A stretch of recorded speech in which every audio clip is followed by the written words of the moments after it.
لیکن پہلی بات تو یہ کہ مالک صاحب بڑے سینئر صحافی ہیں، بڑے سینئر تجزیہ کار ہیں. میں ان کی اس خبر سے بہرحال اتفاق نہیں کرتا کہ حکومت نے کوئی فائنل آفر دے دی ہے. حکومت کی جو ہے وہ بات چیت ہوتی رہی ہے، ہوتی رہے گی، لیکن جو خواہشات ہیں عمران خان صاحب کی کہ جناب میرا مینڈیٹ واپس کیا جائے، حکومت کو جو ہے وہ استعفیٰ دے کے گھر چلی جائے، نئے الیکشن کروا دیے جائیں اور میں اقتدار میں آ جاؤں، اس قسم کی نہ حکومت آفر دے سکتی ہے، نہ دینے کی پوزیشن میں، نہ حکومت دینا چاہے گی. اس وقت اگر آپ دیکھیں اپر ہینڈ کس کا ہے؟ اپر ہینڈ حکومت کا ہے. پاکستان تحریک انصاف اس وقت جو ہے وہ مشکلات کا شکار ہے. لیڈرشپ جیلوں میں ہے، کارکنان جیلوں میں ہیں، احتجاج جو جتنے وہ آج تک کر چکے ہیں احتجاج ان کا کوئی کامیاب ہوا نہیں ہے. ہاں اس لیے وہ ایک دلیل یہ دیتے ہیں کہ سختیاں بڑی ہیں، گرفتاریاں ہوتی ہیں، ہمیں روک دیا جاتا ہے. تو اس حالات میں کوئی حکومت کے لیے کوئی اتنا بڑا پریشر موجود نہیں ہے. حکومت کے لیے ایک ہی پریشر ہو سکتا ہے اور وہ بھی قومی سلامتی کے اداروں کے لیے ہے. آپ اسے کہہ سکتے ہیں کہ جو جس قسم کی کمپین چلائی جاتی ہے اداروں اور عوام کے مابین ایک تفریق پیدا کرنے کی کوشش کی جاتی ہے، وہ بہرحال حکومت کے لیے بھی جو ہے لمحہ فکریہ ہے، وہ اسٹیبلشمنٹ کے لیے بھی اور خود پی ٹی آئی کے لیے بھی ایک لمحہ فکریہ ہے. پاکستان تحریک انصاف کے وہ کارکنان یا وہ حمایتی یوٹیوبر جو ملک سے باہر بیٹھے ہوئے ہیں وہ ایک ایسا بیانیہ بنائے ہوئے ہیں جس کے نتیجے میں آپ ڈائریکٹ افواج پاکستان کو ٹارگٹ کرتے ہیں، فوج کے سپہ سالار کو ٹارگٹ کرتے ہیں، ملک کی سلامتی کے حوالے سے باتیں کرتے ہیں. تو میرے خیال میں پی ٹی آئی ان سے اگر اپنے آپ کو بری ذمہ قرار دیتی ہے یا ان سے اپنے آپ کو علیحدہ کرتی ہے، پی ٹی آئی بھی یہ نہیں چاہے گی. پی ٹی آئی چاہتی ہے کہ وہ کوئی نہ کہیں تنقید ہوتی رہے، اور پی ٹی آئی اسی کو ماضی میں سمجھتی تھی کہ ایک بہت بڑا دباؤ ہے جو ہم اسٹیبلشمنٹ کے اوپر ڈال رہے ہیں اور اسٹیبلشمنٹ اس کے نتیجے میں گھٹنے ٹیکنے پر مجبور ہو جائے گی. وہ زمانہ گزر گیا. بریک تھرو تو دور کی بات ہے، لیکن یہ جو ابھی پروسیس چل رہا ہے، یہ جو ملاقات ہوئی ہے، پھر تھوڑی سی نرمی دکھائی جا رہی ہے، آپ سمجھتے ہیں کہ یہ بانی پی ٹی آئی کی کانسنٹ سے ہو رہا ہے، ان کی رضامندی شامل ہے اس میں؟ بالکل ان کی رضامندی سے ہو رہا ہے. پہلی بات تو یہ ہے کہ جب پہلے ملاقاتیں تھیں، ملاقاتیں جو ہے کوئی ان کے اوپر پابندی بھی نہیں تھی، عمران خان صاحب کی بہنیں بھی مل لیتی تھی، سارے فیملی کے لوگ بھی مل لیتے تھے. پھر یہ سارا معاملہ بگڑا جب ان کی بہن نورین خان نیازی نے باہر نکل کے ایک ایسا ٹویٹ ہوا جس میں اتنے غلط لفظ استعمال کیے گئے جس پہ بہرحال اسٹیبلشمنٹ کے ہاں شدید غصہ پایا جاتا تھا. اس کے جواب میں ایک پریس کانفرنس بھی آئی اور وہی الفاظ عمران خان صاحب کے لیے استعمال کیے گئے جو عمران خان صاحب نے فوج کی قیادت کے بارے میں استعمال کیے تھے. تو اس کے بعد ملاقاتیں بند کر دی گئیں اور انہوں نے جب چیلنج کیا کہ ہم ملاقاتیں کریں گے، ہم دھرنا دیں گے، جیل کے باہر ہم پہنچ جائیں گے، وہ سارے حربے ناکام ہو گئے. اب اپر ہینڈ حکومت کا ہے، 8 فروری کے بعد ان کی ملاقات بھی ہو جائے گی. اب وہ دیکھیں بیرسٹر گور جو ہے وہ کہتے ہیں رہا کرنے کی ڈیمانڈ سے اب ہم ملاقات کرواؤ پر آ چکے ہیں. تو میرے خیال میں تحریک انصاف نے جتنے سیاسی کارڈز کھیلے ہیں اس کو اس کا کوئی فائدہ نہیں ہوا.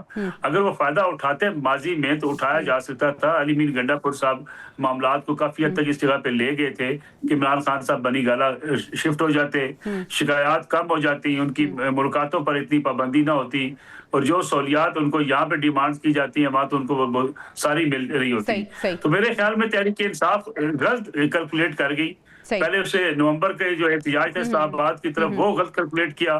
اس سے پہلے آرمی چیف کی تعیناتی کو غلط کیلکولیٹ کر گئی، وہ پنڈی کی طرف مارچ کرنے پر چل پڑے اور یہی حال ہوا تھا 9 مئی کو. تو میں سمجھتا ہوں کہ تحریک انصاف نے جو احتجاجی سیاست کی وہ ایک انقلاب لانے والی سیاست تھی جس میں وہ بری طریقے سے ناکام ہو چکے ہیں. اب کچھ وہ سپیس لے لیتے ہیں تو یہ ان کی کامیابی ہوگی. ٹھیک ہے، مسعود صاحب سے بھی یہی سوال کرنا چاہوں گی. مسعود صاحب، پاکستان تحریک انصاف کو زیادہ نقصان پہنچا کیا چیز رہی ہے؟ غلط بیانیاں جو بنا رہے ہیں، بار بار بیانیے کو تبدیل کر رہے ہیں، غلط جو کیلکولیشنز کی جا رہی ہیں، یا پھر امیچور پولیٹیکل سٹنٹس انہیں زیادہ نقصان پہنچا رہے ہیں؟ وہ رویہ جس میں لچک نہیں ہے، عمران خان کا جو رویہ رہا ہے اس میں اگر لچک ہوتی تو نصر اللہ ملک صاحب بالکل درست فرما رہے ہیں کہ یہ بہت سارے ریلیف مل چکے ہوتے ہیں. اور طریقہ وہی ہے کہ آپ کو تھوڑی لچک دکھانی ہوگی، سسٹم کو قبول کرنا ہوگا. یہ نہیں ہوگا کہ آپ 2024 کے جو الیکشن ہے آپ انہیں کہیں کہ انہیں کالعدم قرار دے دیا جائے، ان کا مینڈیٹ واپس کر دیا جائے، انہیں دوبارہ سے اقتدار میں لے آیا جائے یا دوبارہ الیکشن اناؤنس ہو جائے. ایسا کچھ نہیں ہونے والا.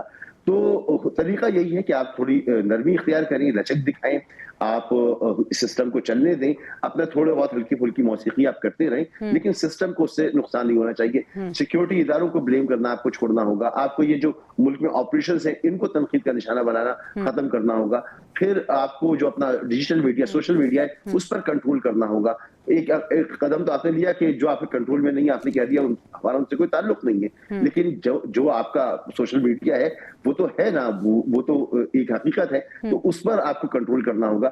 تو کچھ مجھے سی بی ایمز ہوتے ہوئے نظر آ رہے ہیں. یہی طریقہ پہلے دن سے موجود ہے, آج بھی موجود ہے. اگر عمران خان صاحب واقعی اس پہ لچک دکھاتے ہیں, ان سے جب بھی ملاقات ہوتی ہے اور اس ملاقات کے بعد کوئی چیز ایسی سامنے آتی ہے, جیسے انہوں نے محمود خانہ چکزئی کو پورا اختیار دیا, اگر وہ کہتے ہیں محمود خانہ چکزئی کوئی بھی فیصلہ کرے جو پہلے بھی کہہ چکے ہیں وہ مجھے قبول ہوگا, تو یہ ایک فیس سیونگ کا طریقہ بھی ہوگا کہ محمود خانہ چکزئی ان کا جو بیہیویئر ہے, ریجڈ بیہیویئر ہے, وہ سب سے بڑا جو ہے وہ پرابلمٹک ایشو ہے پاکستان تحریک انصاف کے لیے. بالکل اختتام میں آپ دونوں کا شارٹ آنسر لینا چاہوں گی. نصر اللہ ملک صاحب, 8 فروری کا احتجاج کامیاب دیکھ رہے ہیں آپ یا سوچ تو رہے گا ناکام دیکھ رہے ہیں, آپ کی ٹیک؟ لاہور میں اور پنجاب میں لوگ پتنگیں اڑائیں گے, خیبر پختونخوا میں یہ کہیں گے جناب ہم چند جگہوں پہ ہم نے اپنے کارکن نکل آئے ہیں, باقی پورے ملک کے اندر پہیا چلتا رہے گا, نہ آپ کو کہیں ہڑتال نظر آئے گی. اتوار کا روز ہوگا, وہی دکانیں بند ہوں گی جو تاجر نارمل ہر اتوار کے روز بند کرتے ہیں. میرے خیال میں یہ احتجاج کے روز اتوار کا دن اس لیے رکھا گیا تھا کہ ایک فیس سیونگ ملے, لیکن میں سمجھتا ہوں اس کا پی ٹی آئی کو ایک بار پھر نقصان ہوگا کہ 8 فروری کے روز جو انہوں نے احتجاج کی یا پہیا جام کی جو کوشش کی وہ ایک بار پھر ناکام ہوگی. مسعود صاحب, آپ کیسے سمجھتے ہیں 8 فروری احتجاج کامیاب ناکام کیسا دیکھتے ہیں آپ؟ جی, مجھے نہیں لگتا کوئی بہت بااثر احتجاج ہوگا. بالکل رسول اللہ صاحب نے جیسا کہا وہی سینیریو لگ رہا ہے, لیکن اپوزیشن جب اتنی زیادہ سختیوں میں ہو اور اس پوزیشن میں ہو تو وہاں پر کوئی احتجاج اس طرح سے فوری کامیاب بھی نہیں ہوتے. لیکن یہ کہ عوامی رائے کیا تبدیل ہو جائے گی یا عوامی رائے تبدیل ہو رہی ہے, اس کے لیے ہمیں دیکھنا ہوگا کہ جب کوئی الیکشن کا موقع ہوتا ہے تو پھر اس وقت ہم اس کا کوئی تجزیہ کر سکیں گے. فی الحال جو تاثر موجود ہے وہ یہ کہ عوامی رائے میں بڑا فرق نہیں آئے گا. عوام اسی وقت نکلتی ہیں جب ان کے سامنے کوئی لیڈرشپ موجود ہوتی ہے. اس وقت کوئی لیڈرشپ موجود نہیں ہے, اس وقت کوئی واضح جو ہے وہ لائن موجود نہیں ہے. صرف احتجاج کا کہہ دینا, اس کے بعد پارٹی کے اندر بھی لوگوں کا کہنا کہ جی لاہے عمل ٹھیک ہے یا ٹھیک نہیں ہے, ابہام پیدا کرنا. احتجاج کی کالز دی گئی ہیں تو لاہے عمل ان کے پاس کوئی نہیں ہوتا, اسٹریٹجی کوئی نہیں ہوتی. خیر دیکھنا یہ ہے کہ 8 فروری کو پاکستان تحریک انصاف کرنے جا رہی ہے. نصر اللہ ملک صاحب, مسعود صاحب ہمارے ساتھ موجود تھے. آپ دونوں مہمانوں کا بہت شکریہ ادا کرنا چاہوں گی. ناظرین, ہمیں بریک پہ جانا ہے. بریک سے جب واپس آئیں گے تو ہم بات کریں گے بین الاقوامی دنیا میں کیا ہو رہا ہے, خاص طور پہ ہم امریکہ اور ایران کی درمیان جو کشیدگی کا سلسلہ جاری ہے اس کو ڈسکس کریں گے. اسٹے ود اس.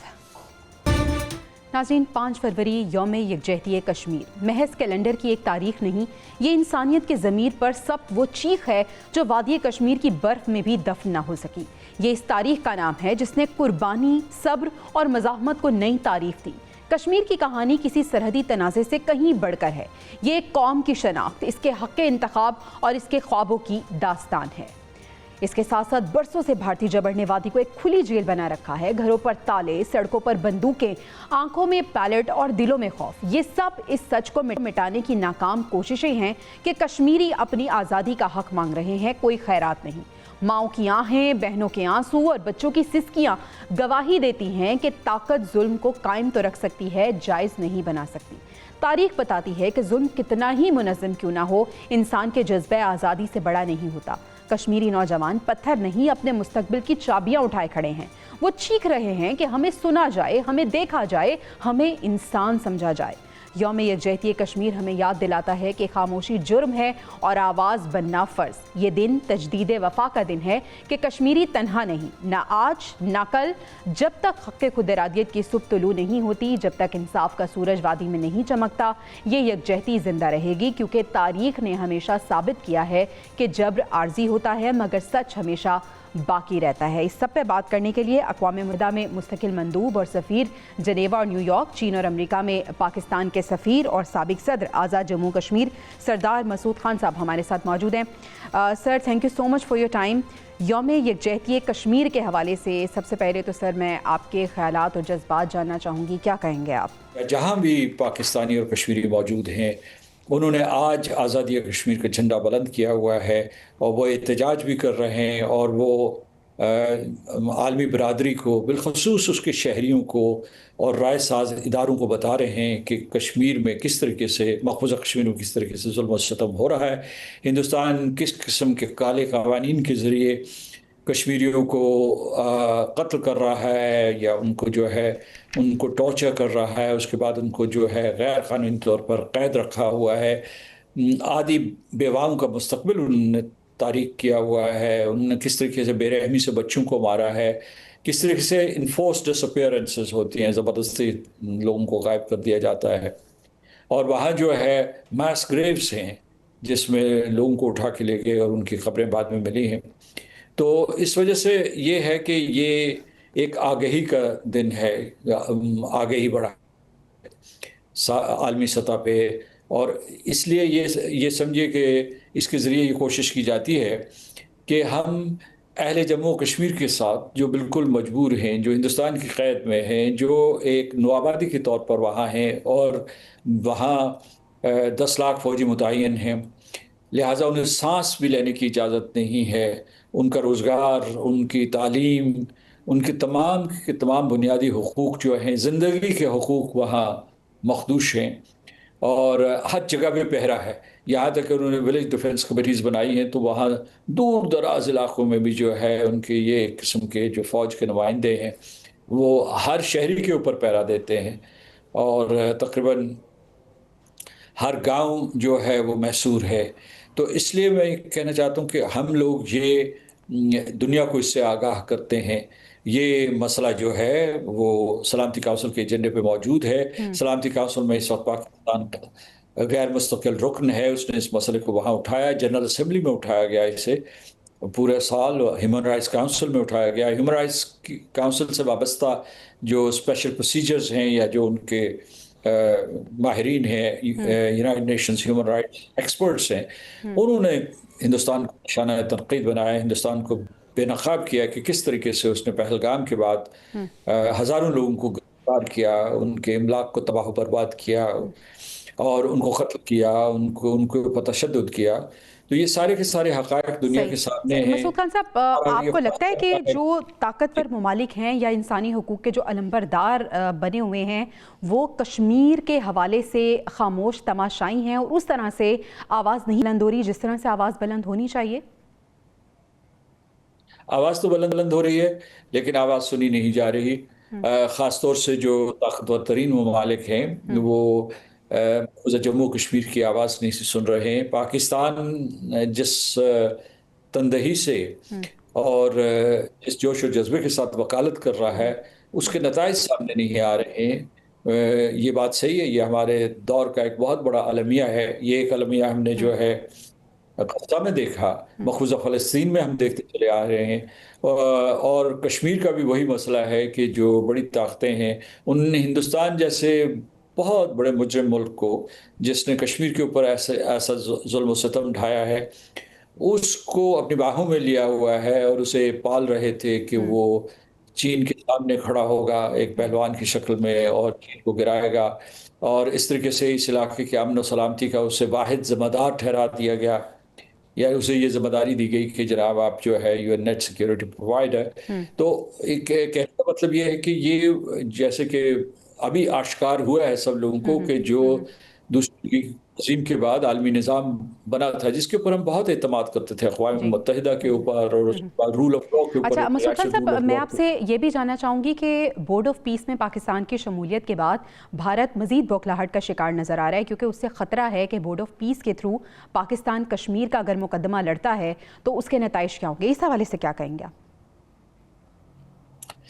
میں یہ کہوں گا کہ یہ ایک لوگ اس کے اوپر کیا سارائی کر رہے ہیں، اور ایک بات تو میں آپ سے اتفاق کرتا ہوں کہ بھارت اسی وجہ سے بورڈ آف پیس میں شامل نہیں ہوا کہ اگر اس کا دائرہ کار وسیع ہے بورڈ آف پیس کا، جس کے کچھ اشارے ملے ہیں واشنگٹن سے، اور جو اس کے اوپر تبصرے ہوئے ہیں کہ اقوام متحدہ سے آگے بڑھ کر یہ کچھ کام کرنے کے لیے تیار ہے، تو اس وجہ سے یہ ایک بھارت کو خدشہ ہوگا کہ مسئلہ کشمیر جو ہے اس کے ایجنڈے پہ آ جائے گا، اور کل جو ہے صدر ٹرمپ فیصلہ کریں گے اسے وہ ماننا پڑے گا۔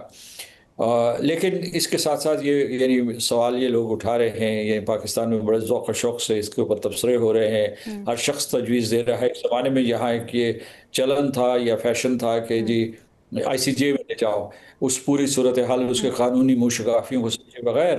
تو ابھی بھی اس بورڈ آف پیس کے سلسلے میں ایک خاص انتھیوزیازم سے لوگ جو ہے تجاویز دے رہے ہیں. صحیح. لیکن میں سمجھتا ہوں کہ حکومت کو اس کا تجزیہ کی ضرورت ہے، اور وہ دیکھنا چاہیے کہ بورڈ آف پیس جو ہے وہ واقعی کشمیر کو انصاف دلوا سکتا ہے یا نہیں دلوا سکتا. اور دوسرے میں نے یہ کہا ہے بار بار آج کے دن کہ بورڈ آف پیس کا پہلا امتحان یہ ہے کہ وہ غزہ میں امن اور سلامتی کی فضا قائم کریں، اور اس کے بعد اگر دوسرا کام وہ کرنا چاہتے ہیں تو ایران اور امریکہ کے درمیان جنگ بندی کروا دیں، جو مطلب جس جنگ کا امکان ہے. میں اسی جانب آنے والی تھی کہ ایران اور امریکہ کی جو کشیدگی ہے سر، اس کو آپ کیسے ریڈ کر رہے ہیں؟ اور پاکستان کو جو ثالثی کی پیشکش ہوئی، پاکستان نے اس کو قبول کر لیا، سر اس پوری سچویشن کو کیسے ریڈ کریں گے آپ؟ پاکستان کو آپ کو مبارکباد دینی چاہیے کہ ان کے لیے جو سفارتی سپیس ہے وہ وسیع ہوئی ہے. اور گزشتہ برس آپ کو یاد ہوگا کہ امریکہ کے کہنے کے اوپر پاکستان نے امریکہ اور ایران کے درمیان سیاسی اور سفارتی گفتگو کو آگے بڑھایا تھا، اس کے لیے سہولت کاری کی تھی، اور امریکہ نے کھل کر علیہ اعلان پاکستان کا شکریہ بھی ادا کیا تھا. یعنی پاکستان کو ایک بین الاقوامی سفارتکار کا درجہ دیا گیا. ابھی بھی خلیجی ریاستوں کا بھی اعتماد ہے پاکستان کے اوپر، ایران کا بھی اعتماد ہے، اور امریکہ نے بھی اعتماد کا مظاہرہ کیا ہے. یہ دعوت اس بات کو ظاہر کرتی ہے. تو ہم یہ امید کرتے ہیں کہ مسقط میں جو مذاکرات ہوں گے وہ کامیاب ہوں، اور پاکستان اس میں دو کردار ادا کر سکتا ہے. پہلا کردار جو ہے وہ یہ ہے کہ وہاں اعتماد سازی کرے، اور دوسرے سہولت کاری کرے. کسی طریقے سے جو ہے ایران اور امریکہ کے درمیان اگر شکوک و شبہات پائے جاتے ہیں تو خلیجی ریاستوں کے ساتھ مل کر، ضروری نہیں کہ الگ. اور دوسرا یہ ہے کہ خلیجی ریاستیں جو معاہدہ، اگر معاہدہ ہو جاتا ہے، مذاکرات کامیاب ہو جاتے ہیں، تو جو معاہدہ ہوتا ہے امریکہ اور ایران کے درمیان، اس کے عمل درآمد کے ضامن بنے. صحیح. اور پاکستان اس میں ساتھ شامل ہو جائے. ٹھیک ہے. مسعود خان صاحب، مشرق وسطیٰ کی اگر ہم سچویشن کی بات کریں تو سر ایسا کیا ہے کہ مشرق وسطیٰ کے حالات کشیدہ ہی رہتے ہیں؟ آنے والے دنوں میں آپ کیا مستقبل دیکھتے ہیں؟ دیکھیے، صدر ٹرمپ نے یہ کہا ہے کہ وہ غزہ میں امن لائیں گے، اور لیکن جو خبریں آ رہی ہیں اسرائیل سے، جو خبریں آتی ہیں جس طرح سے اسرائیل جو ہے کسی قانون کا پابند نہیں ہے، غزہ میں وہ خلاف ورزی کرتا رہتا ہے جنگ بندی کی. تقریباً جب سے جنگ بندی ہوئی اس وقت سے اب تک جو ہے 500 لوگوں کو پہلے سے مار چکے ہیں جو اسرائیلی افواج ہیں. تو اس میں یہ جنگ بندی تو نہ ہوئی، یعنی اس سکیل پہ تو نہیں مار رہے ہیں جس قسم کا وہ جینوسائیڈ کر رہے ہیں، لیکن 500 لوگ بھی کم نہیں ہیں. اور یہ چند ہی مہینوں کی بات ہے. اس کے علاوہ یہ ہے کہ جو ان کی اسرائیلی پارلیمنٹ ہے کنیسٹ، اس نے ایک قرارداد پاس کی ہوئی ہے کہ وہ مقبوضہ فلسطین جو ہے اس کو ایک آزاد ریاست نہیں بننے دیں گے، بلکہ اس کو منسلک کر لیں گے اسرائیل کی ریاست کے ساتھ.